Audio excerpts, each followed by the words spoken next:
பாகம் 27. எனக்கு என்னமோ விபரீதமாக மனசுக்கு கவலை ஏற்படுறது.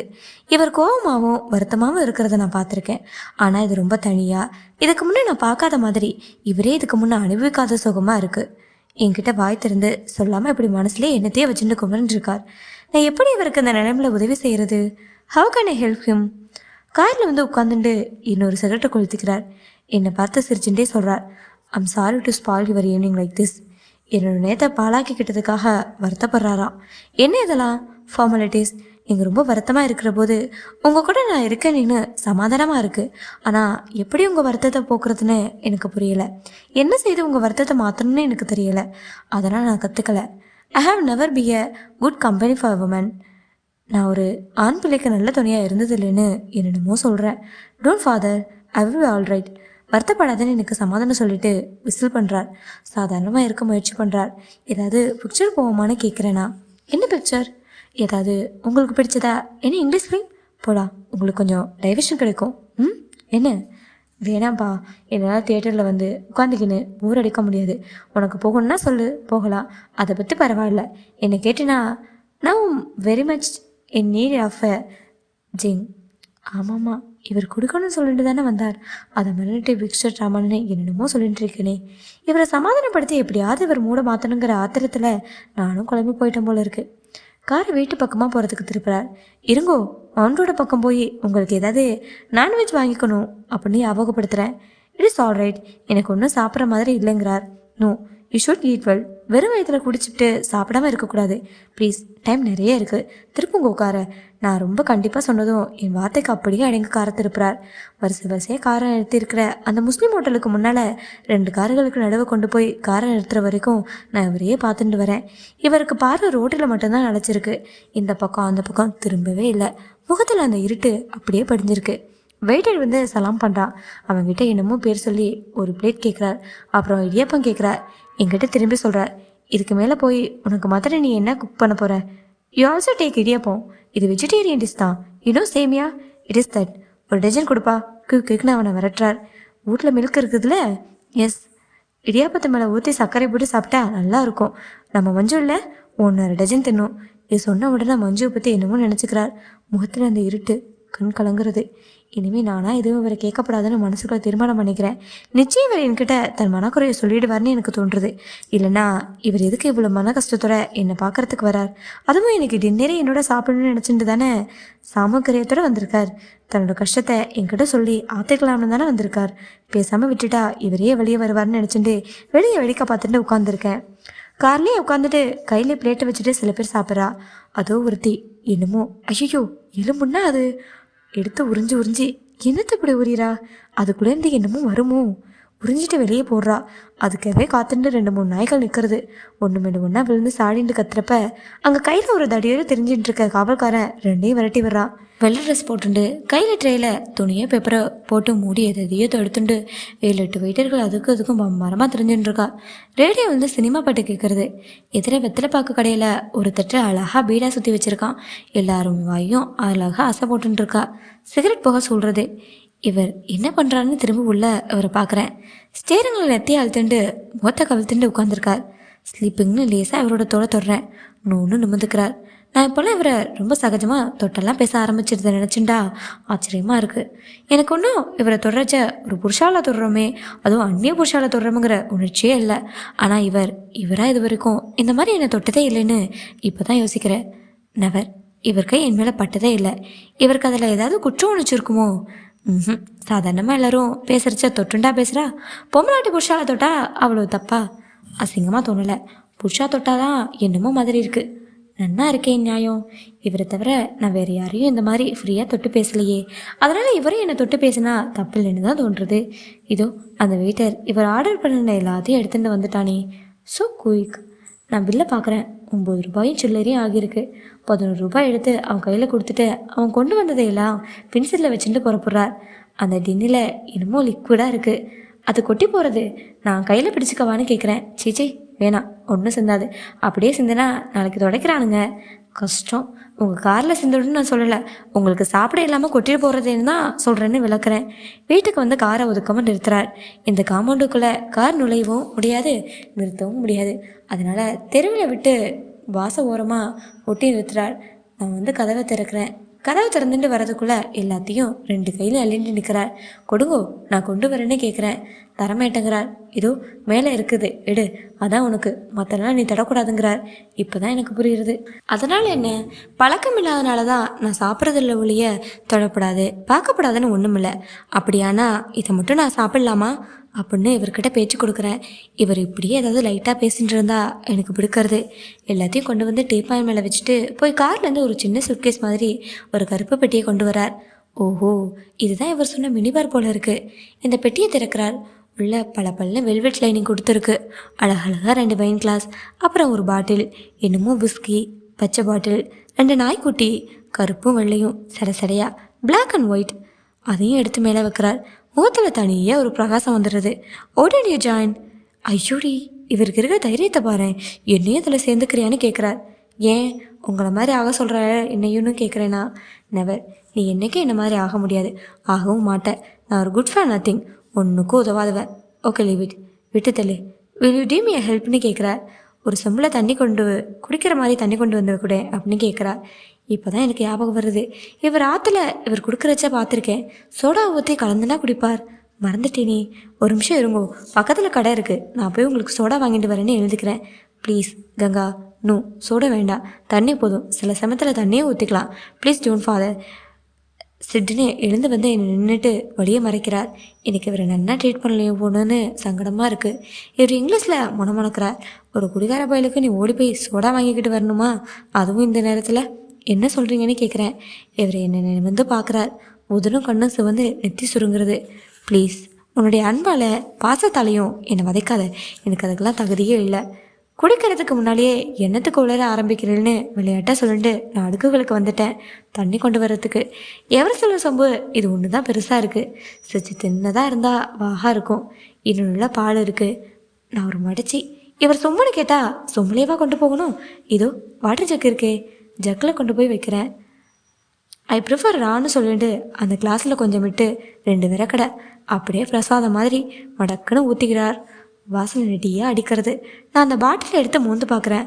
அப்பா, என்ன நெடி, மூக்க எறிகிறது. அப்படியே ஸ்ப்ரிட். இதை குடிச்சுட்டே இருந்தா என்னத்துக்காகும்? லிவர். ஏதாவது சாப்பிட எடுத்து வைக்கவானே கேட்குறேன். டோன்ட் இமேஜின் திங்ஸ், எனக்கு ஒன்றும் ஆயிடல, சும்மா பேசிட்டு இருக்கலாம், அதுக்காக தான் தண்ணி கேட்டேன். I want to go very slow. ஒரு சிகரெட்டை பற்ற வச்சுக்கிறார். நான் இவரை கேட்குறேன், நீங்கள் என்னை குடிக்கிறதுக்கு அட்வைஸ் பண்ணுவேலா? ஒரு நிமிஷம் என் முகத்தை பார்க்குறார். என்ன மாதிரி நீ ஆயிடக்கூடாது, எப்போவாவது சும்மா கொஞ்சம் டேஸ்ட் பண்ணுறதுல தப்பில்லை, நத்திங் ராங் இன் இட். அப்படி தானே ஆரம்பிக்கும் முதல்லன்னு நான் கேட்குறேன். யூ ஆர் ரைட், அப்படியே ஆரம்பிக்கும். Better you don't think. நீ இதெல்லாம் தொடாமல் இருக்கிறது நல்லதுன்னு சொல்லிட்டு பாட்டிலை தன் பக்கம் இழுத்து வச்சுட்டுருக்கிறார். இன்றைக்கி நானும் குடிக்க போகிறேன்னு சொல்கிறேன்னா, நோ ப்ளீஸ் டோன்ட் அப்படின்னு தடுக்கிறார். இவர் பதட்டென்று தடுக்கிறத பார்த்து நான் சிரிக்கிறேன். சும்மா விளையாட்டுக்கு தான் அப்படின்னு சொல்லிட்டு இவரை சமாதானப்படுத்துகிறேன். கொஞ்ச நாள் 2 பேரும் மௌனமாக இருக்கும். நான் என்னென்னமோ யோசிக்கிறேன். மனசில் ஏதோ ஒரு பயம் வந்துடுது. திடீர்னு தோன்றுறது, இவரை நான் இழந்துடுவேன்னு. அப்படி இவரை இழந்துட்டா அதுக்கப்புறம் நான் குடிக்க ஆரம்பிப்பணும், இவர் நினைவாக குடிப்பேணும்னு என்னென்னமோ நினைக்கிறேன். நான் குடிக்கிறதுக்கான நாளோ சந்தர்ப்பமோ எனக்கு வர வேண்டாம்னு சொல்கிறேன். இவர் இங்கிலீஷில் சொல்கிறார். எனக்கு வாழ்க்கை சலிச்சு போயிடுச்சு. It has become a total bore. ஒன்றும் இல்லை, சூன்யமாக இருக்குது, தேங்கு போச்சு. I think it has come to an end. எல்லாமே ஒரு முடிவுக்கு வந்தாச்சுன்னு நினைக்கிறேன். எனக்கு ஒன்றும் பிடிக்கலை. சில சமயங்களில் பைத்தியம் பிடிச்சது போல் இருக்குது, பிடிச்சிட்ட மாதிரியும் இருக்குது. இப்போ தான் கொஞ்சம் ரிலாக்ஸ்டாக இருக்குது. நான் கேட்குறேன், நான் என்னத்துக்காக வாழணும்? இது வரைக்கும் ஏன்டா வாழ்ந்தேன்னு கேட்கலாம். நானே கேட்டு பார்த்துக்கினேன். இது வரைக்கும் என்னமோ என் சந்தோஷத்துக்குன்னு வந்தேன், அதுவும் முடிஞ்சு போச்சு. இனிமேல் எனக்கு இதுலேயே சந்தோஷம் இல்லை. Life has last exam. இப்போ எல்லாம் ரொட்டீன், போர், ஸ்டாக்னேஷன். இவருக்கு நெத்தியெல்லாம் வெறுத்துருக்கு. நான் உள்ளே போய் டவல் கொண்டு வந்து தரேன், வாங்கி பக்கத்தில் வச்சுக்கிறார். அப்புறம் நானே எடுத்து நெத்தியை தொடச்சி விடுறேன். தேங்க்யூன்னு டவலை வாங்கி தானே தொடச்சிக்கிறார். நான் எந்த அளவுக்கு லைஃப்பை போர் அடிச்சுக்கின்னே இருக்கேன்னு ஒரு இன்சிடென்ட் சொல்கிறேன் கேளு அப்படின்னு கிளாஸை ஒரு சிப் பண்ணிக்கிறார். முந்தின நாள் மதியானம் ரேடியோகிராமில் ஒரு ரெக்கார்டை போட்டேன். அதனோட ஸ்பீடு 33. அதை 78 மாற்றி வச்சு கேட்டேன். அப்போ தான் நல்லா இருக்குது, இல்லாட்டி டல்லாக இருக்குது. நார்மல் லைஃப் ரொம்ப டல்லாகிடுச்சு. அது மட்டும் இல்லை Ganga, to tell you the truth, நீ மட்டும் இல்லைன்னா நான் இந்நேரம் சூசைட் கமிட் பண்ணிக்கின்னு செத்து போயிருப்பேன். என்னத்துக்கு இந்த உசுறு? மானம் போட்டுது, மரியாதை போட்டுது. எனக்குன்னு யார் இருக்கிறாங்க? நீ ஒரு பைத்தியக்காரி, என்னை கட்டிக்கின்னு அழுவுற. ஐயோ கங்கான்னு சிரிக்கிறார். இவர் பேசுகிற வார்த்தைகள் எப்படி இருந்தாலும் அதன் வழியாக இவர் மனசில் கடந்து அறுக்கிற வருத்தத்தையும் தெரிஞ்சுக்கணும்னு மௌனமாக இவர் பேசுகிறதெல்லாம் கேட்டுட்டு இருக்கேன். பாகம் 28. இப்போ இவர் ரொம்ப சீரியஸ் மூடில் இருக்கார். ரொம்ப வருத்தமாக இருக்கார். மனசில் இருக்கிறதெல்லாம் என் முன்னால் கொட்டி குவிக்க போகிறாருன்னு தெரியுது. ஆனால் எனக்கு இந்த சூழ்நிலையில் இவரை பார்க்குறச்ச ரொம்ப வேடிக்கையாக இருக்குது. இப்போ நான் சிரிச்சிட்டா அது அவ்வளோ கொடுமையாக இருக்குன்னு நினச்சிட்டே நாக்க கடிச்சிக்கிறேன். இவ உட்காந்துட்டு இருக்க கோலமும் என்னத்துக்கு சோஃபாவில் இப்படி ஏறி காலை சமணம் போட்டுட்டு உட்காந்துருக்கணும். பேண்டையும் போட்டுண்டு இவர் வீட்டில் இருக்கிறச்ச இவர் லுங்கியை கட்டின்னு இருப்பார். தொலைன்னு ஒரு ஷார்ட் போட்டுட்டு இருப்பார். அது இல்லைன்னு சில்கோ அந்த வரந்தாவில் இருக்கிற குஷன் சேர்லையோ இல்லாட்டா பரம்பு நாட்கள்லையோ இதே மாதிரி சமணம் போட்டு உட்காந்துட்டு தான் குடிப்பார். அடியே அப்பா, ஒரே தர்பார் தான். டீப்பா தூக்கிட்டு வந்து போகிறதுக்கு ஒரு ஆள், சோடாவை கொண்டு வந்து தரத்துக்கு ஒரு ஆள், கூப்பிட்ட குரலுக்கு ஓடி வரத்துக்காக ஒரு ஒதுக்குப்புறமாக காத்து நிற்கிற ஒருத்தன், சூடாக வறுத்தது பொறிச்சுன்னு சொல்லிகிட்டே இவர் குடிக்கும்போது திங்கிறதுக்காக வகையாக பிளேட்டில் கொண்டு வந்து வைக்க ஒருத்தன். அதெல்லாம் விட்டுட்டு இங்கே வந்து மாற்றுக்கு கட்டிக்கு வேஸ்ட்டு கூட இல்லாமல் போட்ட பேண்டோட எதுக்கு இப்படி இறுக்கமாக போட்டுக்கணும்? கஷ்டமாக இருக்காதோ? எனக்கு மூச்சு திணறுது. செம்பில் தண்ணி வேணுமாமே? செம்பில் நல்ல வேலை இந்த ஜக்கு இருந்தது. தரையில் உட்காந்துட்டு குடிக்கிற மாதிரி இந்த சோஃபாவில் உட்காந்துட்டு எல்லாத்தையும் சோஃபா மேலே பரப்பி வச்சுட்டு எனக்கு அவர் இப்படி பார்க்கறதுக்கு ரொம்ப வேடிக்கையாக இருக்குது. இப்போ அவர் ஊற்றிக்கிறது 4வது கிளாஸ். சிகரெட்டை பற்ற வச்சு அந்த எரிஞ்சின்னு இருக்க நெருப்பு குச்சியை அப்படியே பார்த்துட்டு இருக்கார். சின்ன குச்சியாக எரியிற வரைக்கும் பார்த்துட்டு இருக்கார். எங்கள் கையில் சுற்றுற போகிறதுன்னு எனக்கு பயமாக இருக்குது. சுற்றுடுத்து போல இருக்குது. சுட்டு அப்புறம் தான் குச்சி ஆஸ்ட்ரேலியில் போகிறார். போட்டப்புறம் விரல் நுனியை சப்பிக்கிறார். கையை சுற்றுண்டு எல்லான்னு கேட்குறேன். அது பதில் சொல்ல வேண்டிய கேள்வி இல்லைங்கிற மாதிரி என்னை பார்த்து சூழ் கொட்டிகிட்டே சிரிக்கிறார். முகத்தில் அந்த இருட்டு வந்து அப்புக்கிறது. There is no purpose in லிவிங்னு சொல்லிட்டு என்னை பார்க்குறார். எனக்கு இப்படி தோணி பல வருஷங்களாச்சுன்னு நினச்சிக்கிறேன். என்னத்துக்காக வாழ்கிறோங்கிற கேள்வி கேட்டால் ரொம்ப பேருக்கு பதில் சொல்ல தெரியாதுன்னு நினைக்கிறேன். இவர் இப்போ தான் ரொம்ப புதுசாக இந்த கேள்வியை போடுறார். நான் இதுக்கு ஏதாவது பதில் சொன்னால் பேச்சு வேறு தண்டவாளத்தில் ஓடிடும். அதனால் இவரே பேசட்டும். நானும் முகத்தை சீரியஸாக வச்சுட்டு இவரையே பார்த்துட்டு இருக்கேன். One should have some purpose in life. மனுஷனுக்கு ஏதாவது ஒரு லட்சியம் இருக்கணும். எனிதிங். அது இல்லாட்டி போனால் மாட்டுக்கும் மனுஷனுக்கு என்ன வித்தியாசம்? கிடைக்குதா இல்லையாங்கிறது வேறு விஷயம். there will be no purpose in achieving any purpose. கடைசியாக பார்த்தா என்னத்தில் தான் என்ன பலன்? ஒரு லட்சியம்னு எதாவது நினச்சிக்கிறோம், அது கிடச்சிருச்சுன்னா அதோடு திருந்து போயிடுச்சா? So that is not the point whether you achieve it or not. லட்சியத்தை நம்ம போய் அடைஞ்சிட்டோமா இல்லையாங்கிறது முக்கியம் இல்லை. But you should have one. ஆனால் ஒரு லட்சியம் வேணும். கல்விக்கு முன்னாடி காரட் கட்டி விட்ட மாதிரி. அந்த கதை தெரியுமான்னு சிரிக்கிறார். எனக்கு தெரியும் அந்த கதை. இருந்தாலும் இவர் இன்னும் கொஞ்சம் நேரம் சந்தோஷமாக ஏதாவது பேசிட்டு இருக்கட்டுமேனு தெரியாது. சொல்லுங்க ப்ளீஸ்னு. அது என்ன கதைன்னு கேட்குறேன். மஞ்சுவோட பழகி நீ எனக்கு இன்னொரு மஞ்சுவாகவே ஆகிட்ட. அதுவும் இப்படி தான். எதுனா முக்கியமாக சொன்னால் அதை விட்டுட்டு கழுத காரட்னு ஏதாவது சைடில் உதாரணத்துக்கு சொன்னால் அதை பிடிச்சிக்கிட்டு உசுரை வாங்கும். ப்ளீஸ் சொல்லுங்கோ. தெரியாது அந்த கதை. கேரட்டை கட்டினா கழுத ஓடி வரும்னு தெரியுமா? என்னத்துக்கு? வாங்கிட்டு போய் சாம்பார் வச்சு துண்டுறதுக்கு அப்படின்னு கேள்வி பண்ணுறார். அப்போ தான் என்னத்துக்காக இந்த கேள்வியை கேட்டோம்னு நினச்சிக்கிறேன். ஏதோ நர்சரி கிளாஸில் ஒரு பாட்டுமா. இப்போ அந்த பாட்டு ஒன்றும் நினைப்பில்லை. அதில் போட்டிருக்க படம் மட்டும் இன்னும் கண்ணு முன்னாடி தெரியுது. ஒரு பையன் ஒரு கழுத முதுகில் குந்திக்கின்னு நீட்டமாக ஒரு குச்சியில் முனையில் ஒரு கொத்து கேரட்டை கட்டு கழுத மூஞ்சுக்கு முன்னாடி நீட்டு பிடிச்சிட்டு இருப்பான். அது கேரட்டை கடிக்கிறதுக்காக தாவி ஓடும். அந்த மாதிரி தான் கழுதைக்கு கேரட் கட்டின மாதிரி மனுஷங்க லட்சியம். ஓடினா சரிதான். மனுஷன் ஒரு கழுத, லட்சியம் கேரட்டு. ஓடுறதான் லைவ். எனக்கு அப்படி ஒன்றுமே இல்லை. நானும் யோசிச்சு பார்க்குறேன். நான் என்னத்துக்கு அவசரம் இருக்கேன்? As a student I was a mop. As a businessman I'm a flop. As a husband I'm unworthy. As a father I'm undeserving. படிக்கும்போது நான் ஒரு மக்கு. பிஸ்னஸில் நான் செஞ்சதெல்லாம் குட்டிச்சுவர். ஒரு பொண்டாட்டிக்கு அள்ள புருஷனாக இருக்கிறதுக்கு யோகியதே இல்லை. என் குழந்தைகளுக்கு தகப்பனாக இருக்கிறதுக்கு அருகதையே இல்லை. நான் எவ்வளோ மட்டமானவன்னு தெரிஞ்சா நீ கூட இப்போ என்னை எழுந்திரிச்சு வெளியே போன்னு சொல்லிடுவேன். அப்புறமும் நீ என்னை அப்படி சொல்லலைன்னா அது என்னோட பெருந்தன்மையை தானே தவிர எனக்கு அந்த யோகிதை இருக்குன்னு அர்த்தம் இல்லை. இவர் இங்கிலீஷில் தான் பேசுகிறார். இதே வேறு தமிழில் சொன்னால் எப்படி சொல்வாருங்கிற மாதிரி நான் புரிஞ்சுக்கிறேன். என்னமோ சொல்கிறதுக்கு வரார். ஆனால் அதை விட்டுட்டு திரும்ப வேறு எதையோ பேசிகிட்டு இருக்கார். இப்போ அவர் எனக்கு சொன்ன எதுவுமே இவர் எனக்கு இதுக்கு முன்னாடி சொல்லாதது இல்லை. என்கிட்ட இது வரைக்கும் சொல்லாதது எதையோ சொல்ல வரவர் திரும்ப என்கிட்ட ஏற்கனவே சொன்னதையே சொல்லிட்டு இருக்கார். இதெல்லாம் இவருக்கு தன்னை பற்றி நினச்சிட்ட அபிப்பிராயங்கள். இதையெல்லாம் அவர் மாற்றிக்க மாட்டார். மாற்றவும் முடியாது. தனக்கு தானே ஒரு பரிதாப உணர்ச்சி வளர்த்துண்டு அதில் ஒரு சுகம் காண்றார். தன்னை ஒரு பொருட்டாக மதிக்க கண்டிக்கிறதுக்கு ஆள் இல்லாமல் போனதால் இவர் தன்னை தானே நிந்திச்சுக்கிறார். சரி, இதுக்கெல்லாம் இப்போ என்ன வந்ததான்னு கேட்கணும் போல இருக்கு எனக்கு. ஆனால் கேட்கல. எனக்கு வயிற்ற பசிக்கிறது. மணி 10 ஆயிடுத்து. இவர் சாப்பிட இன்னும் 1 மணி நேரமாவது ஆகும். அப்படி தான் போல இருக்குது. ஏதாவது சாப்பிட்றலான்னு கேட்குறேன். அந்த பொட்டல் தேடின்னு எதையோ காட்டுறார். நான் அதை எடுத்து கொடுத்துட்டு பிளேட் வேணுமான்னு கேட்குறேன். தலையாற்றார். இவருக்கு பிளேட்டு கொண்டு வந்து தரேன். அப்படியே நானும் 2 பிஸ்கட் எடுத்துருக்கிறேன். வந்து பார்த்தா பொட்டலத்தை பிரித்து வச்சுருக்கார். என்னமோ கையும் காலையும் பரப்பிட்டு நிற்கிறதே. ஆட்டுக்குட்டியா? பார்க்குறதுக்கு என்னமோ மாதிரி இருக்குது. வட்டமாக 2 ஸ்லைஸ் தக்காளி, ஒரு முடி எலுமிச்சப்பழம், 2 பச்சை மிளகாய். இதை இவர் எப்படி சாப்பிட போகிறாருன்னு பார்க்கணுன்னு ஆசையாக இருக்குது. இது என்ன மட்டனானே கேட்குறேன். பின்ன ஆட்டுக்குட்டியா நான் கேட்க முடியும்? ஆட்டுக்குடி மாம்சத்துக்கு தானே மட்டன்னு சொல்லுவா. இவர் தூக்கி கையில் பிடிச்சிட்டு எக்ஸ்பிளைன் பண்ணுறார். சிக்கனா? ஆமாம், கோழிதான். முழுசாக இருக்குது. ரொம்ப சுவாரஸ்யமாக அது தலையில் எலும்பு பிழிஞ்சி ஒரு காலை மட்டும் பிச்சு எடுத்து கடிக்கிறார். இப்போ நிரப்புக்கிறது 6வது கிளாஸ். இப்படி குடிச்சுட்டே சாப்பிட்டுட்டே இருப்பாரோ? நாப்கின் கேட்குறார். நான் டவலை எடுத்து கொடுக்குறேன். திடீர்னு பேச ஆரம்பிக்கிறார். நம்ம மீட் பண்ணதுக்கு அப்பால் அதிகமாக போனால் ஒரு 10 வாட்டி தான் கிளப்புக்கு போயிருப்பேனா.